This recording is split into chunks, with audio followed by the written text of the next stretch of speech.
kind of is a waste of time. The next point in editing is to show, don't just tell. So if you let's see what we're going to do here. This is actually a test video, so nobody's going to see it. But I do want to talk for a little bit and see what happens. I have been wanting to do this since before this was invented. A long time ago, I ran Domino's Pizzas, and I had the opportunity to franchise. Well, I got, unfortunately, mixed up with a franchise owner that was, let's just say, kind of corrupt. So he tried to sell me a dog store, and he pretty much cooked the books. I had an investor along with it, and unfortunately he had spent money on legal fees and such that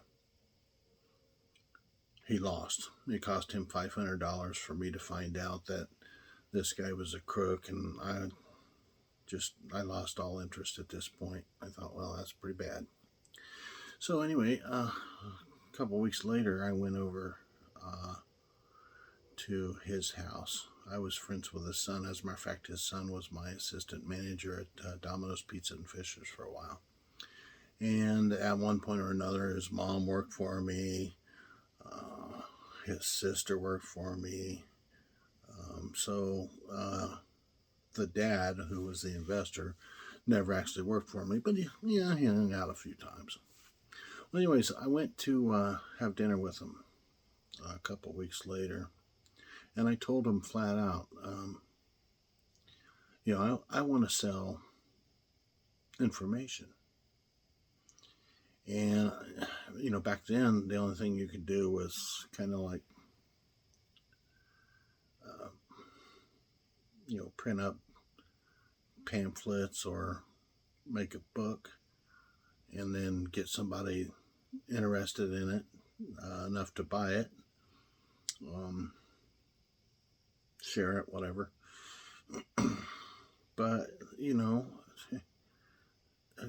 who has time to do all that? There was a lot of people that did that back, in the 80s and the 90s that, had all this money available to them, and, writers and all the other stuff. So all those books that they used to push on the TV and when the internet first got started about, hey, buy this book, learn how to do this, blah, blah, blah, $9.99, or even better, buy tickets to come to my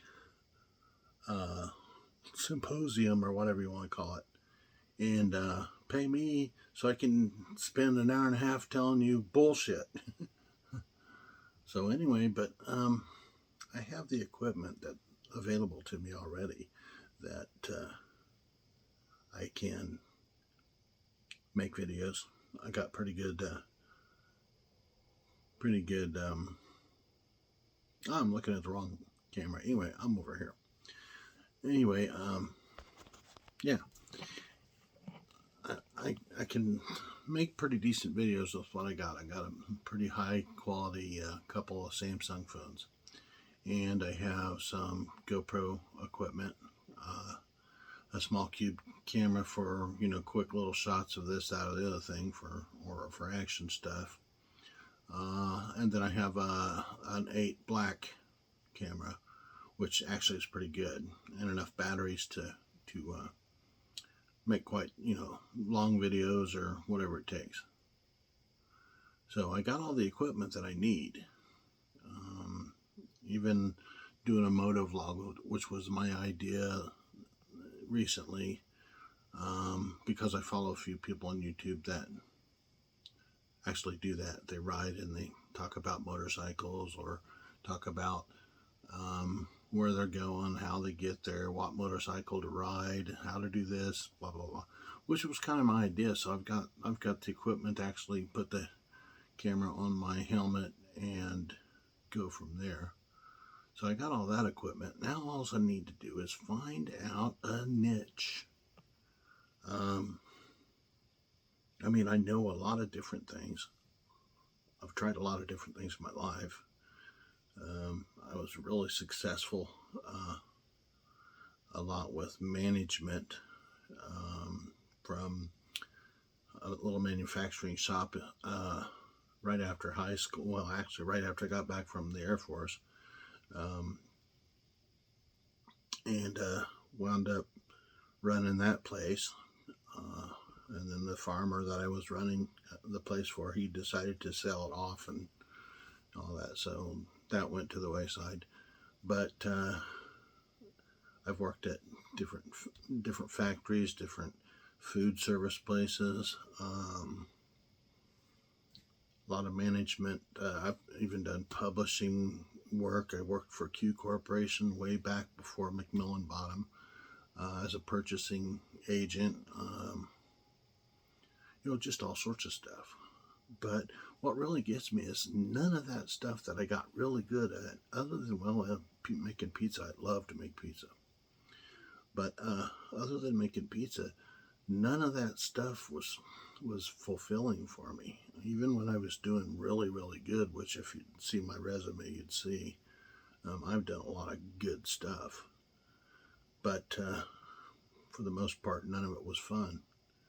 I got tied up with a guy and went and did pretty much took all my money and everything that I had. We went to the big island of Hawaii because he'd done all this research and, we're going to start a business and all that other stuff. So we started a pizza business there, and he did nothing except for buy the store off of somebody and screw them out of their money and then put me in it and say, okay, run it.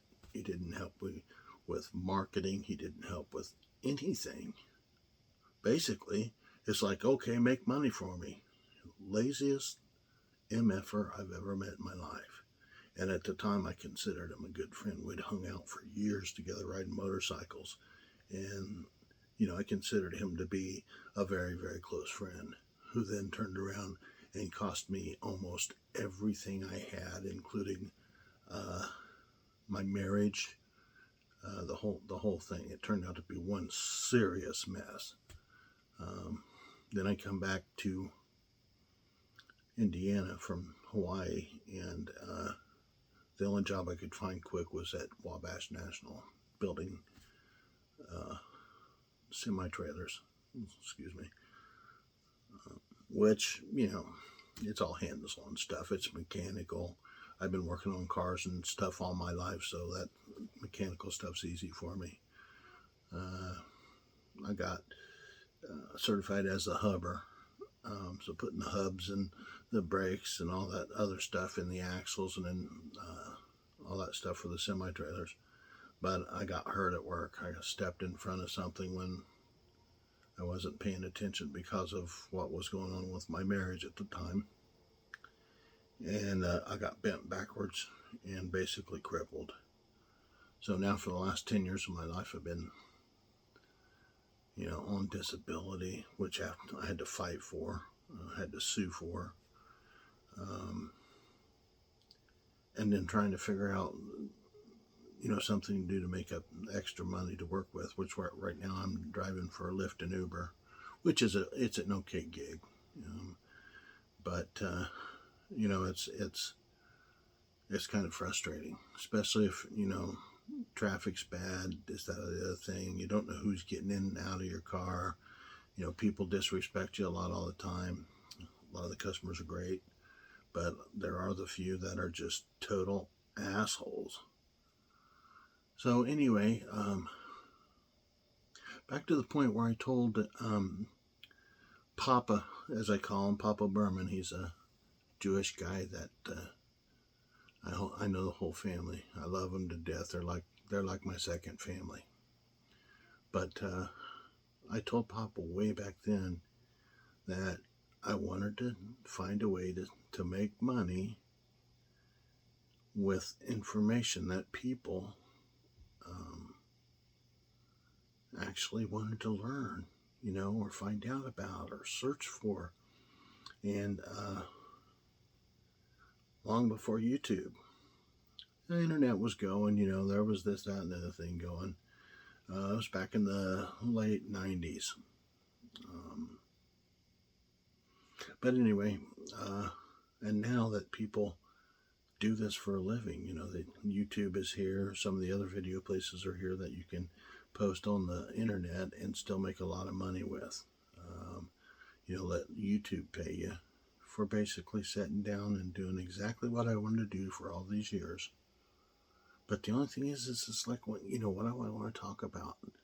What interests me? My interests are so wide that I love fast cars.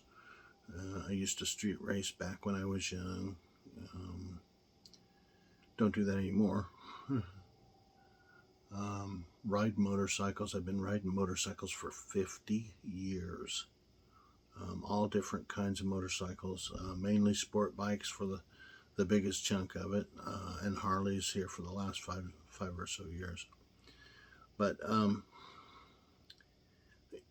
what do I talk about? What interests people? I know what interests me, but it's so broad. It's part of the problem. Now I know a lot about music. I play drums. I've just done so many things. So I don't know if I'm going to post this or not. I look like hell, Got a problem with my hair. It's been a long day. But, you never know what you're going to find. And I've got some ideas, and maybe I'll bounce those off of you on another video and see what happens. But another thing that I wanted to talk about is I've joined a motorcycle organization. It's a brotherhood. It's not a motorcycle club. We're not a gang of bikers or anything like that. We're just, a few really good guys who do a lot of charity rides and try to give back to the community and be able to ride our motorcycles to do so. But I'm going to be trying to make a video of that. This is my first summer doing it. I probated about 3 months ago, and I got 3 months to go before I get patched in as an actual brotherhood member. But they're great guys. I mean, they treat me like family already. So that might be part of what I do. There's going to be motorcycle stuff. Could be home theater, satellite TV, car audio. I've done all that stuff. I actually made a home theater in my bedroom when I was in high school in the late 70s. Speakers in all the corners, and hooked the VCR up to a car stereo system with a inverter and a battery charger and all that stuff, and I had that running in my bedroom at home, in the pit, as my mom called my room. But I was doing stuff like that decades before somebody come up with the idea of doing what I already did. And that seems to be the thing that keeps happening to me. It's like I get these ideas and I don't chase them down, and then something happens, and somebody comes up with a way to make money off of it. And it's like, I thought of that 20 years ago. And now somebody's taken on my idea. So, anyway, that's all I got for now. It's about 14 and a half minutes at this point. There's my little partner in crime right now. That's Jelly Bean. I'm not a cat person. I lost a very, very, very close dog to cancer. It was basically the family dog, but I got real close to Roscoe, and now there's 2 cats in the house, and I'm severely allergic to cats anyway.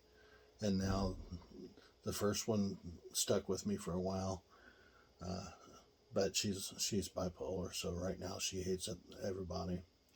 And then Jelly Bean, which is this one, she came in, started coming in my room. She likes to get up in the window and sit and look outside.